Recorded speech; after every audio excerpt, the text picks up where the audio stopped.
جی بسم اللہ الرحمن الرحیم۔ السلام علیکم اسٹوڈنٹس، یہ ایک اور پلان ہے جو میں آپ سے شیئر کر رہی ہوں۔ اس کو بھی ہم دیکھ لیتے ہیں۔ یہ میتھس کا ہے، پہلے ہم نے سائنس کا ڈسکس کیا لیکن اب ہم میتھس کا کر لیتے ہیں۔ اس میں بھی ویسے ہی آپ نے نام، ٹیچر کا نیم ہے، رول نمبر اس کا جو بھی وہ جس کلاس میں وہ پڑھ رہے ہیں اس حوالے سے وہ اپنا رول نمبر یہاں مینشن کریں گے ٹیچنگ پریکٹس کرتے ہوئے نا۔ متعلقہ جماعت کیا ہے، مضمون کیا ہے، عنوان، طلبہ کی تعداد، تاریخ، نفس مضمون اور طریقہ تدریس، ٹھیک ہے، اور خلاصہ تختہ سیاہ، اس طرح کی ایک یہ پیٹرن ہے۔ اب آپ دیکھیں کہ یہاں پر عمومی مقاصد کیا ہے۔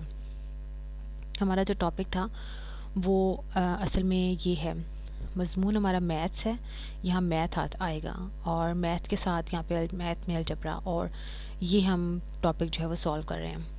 اب اس کا عمومی مقاصد کیا ہے کہ جب بچے میتھ کرتے ہیں تو وہ بچوں کی ذہنی نشوونما ہوتی ہے، بچوں کو قوت استدلال کو فروغ ملتا ہے، بچوں میں خود اعتمادی اور خود فکری کی عادت پیدا ہوتی ہے، بچوں میں تحقیق و تجسس کا مادہ پیدا ہوتا ہے۔ اسی طرح جو خصوصی ہیں وہ ایگزیکٹلی آپ کے اسی کوسچن سے ریلیونٹ ہوں گے، ٹھیک ہے نا، وہ اوورال ہو گئے اور یہ آپ کے ٹاپک سے ریلیونٹ ہو گئے کوسچنس جو آبجیکٹیو جو تھے، آپ کے مقاصد جو تھے۔ پھر آپ اس کے لیے یوز کیا کریں گے؟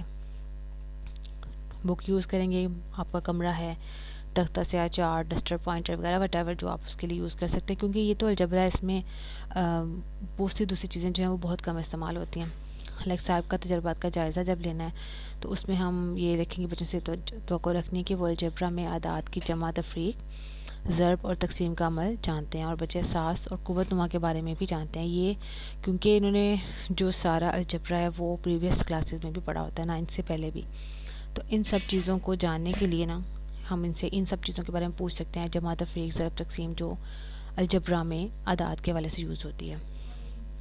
جب ہم نے اس کے سابقہ واقفے کا جائزہ لینا ہے تو مزید ہی دیکھیں، کوسچن ہم کیا پوچھیں گے، الجبرا میں اساس سے کیا مراد ہے، کوسچنس یہ آ جائیں گے۔ قوت نما کیا ہوتا ہے، اعداد کو کس طرح جمع کیا جاتا ہے، اعداد کو کس طرح ضرب کیا جاتا ہے، کن اصولوں کو مد نظر رکھا جاتا ہے۔ پھر وہی بات آپ نے بعد میں اپنے ٹاپک کی اناؤنسمنٹ کر دینی ہے کہ میرا ٹاپک آج کا یہ ہے۔ دین احصار میں کیا ہوگا، استحضار جو پریزنٹیشن ہے اس میں اعلانیہ ثبت کرنے کے بعد بچوں سے مختلف سوالات پوچھے جائیں گے جو عنوان سے متعلق ہوں گے، اور سوالات کو تختہ سیاہ پر بچوں کے سامنے لکھ دیا جائے گا۔ ان سے قوت کے اصولوں کے بارے میں پوچھا جائے گا اور مزید بتایا جائے گا کہ اس کے ساتھ فارمولا جو ہے وہ کون سا یوز ہوگا اور ہم اس کو کیسے سولو کریں گے، ٹھیک ہے۔ یہ مطلب پریزنٹیشن ہے، سارے کے سارے آپ کوسچن سولو کر کے بھی دکھائیں گے ان کو۔ جب آپ یہ ساری پریزنٹیشن دے چکے ہوتے ہیں نا، اس کے بعد آپ بچوں سے پوچھتے ہیں کوسچنس، اور ان سے ہی پوچھا جائے گا چلیں یہ x4 ملٹیپلائی بائی x5 کس کے برابر ہوگا، ٹھیک ہے، b³ multiply by b square کس کے برابر ہوگا۔ اس قسم کے چند مزید سوالات کرنے کے بعد بچوں کے سامنے آپ فارمولا بیان کریں گے، اور اس طرح بچوں کو یہ کام جو ہے وہ اچھی طرح سے یاد ہو جائے گا۔ تفویض کا آپ نے کام دینا ہے بچوں کو، یہ گھر کا کام ہوتا ہے، جو بھی کام آپ نے کوسچن دینا ہے وہ آپ یہاں پہ اس پورشن میں بچوں کو لکھوا دیں گے۔ اگر آپ اس طرح سے بنائیں گے اپنا لیسن پلانز، ان اسٹیپس کو فالو کریں گے تو that will be quite easy for you all, آپ سب کے لیے بہت آسان ہوگا، اس میں کوئی مشکل بات نہیں ہے۔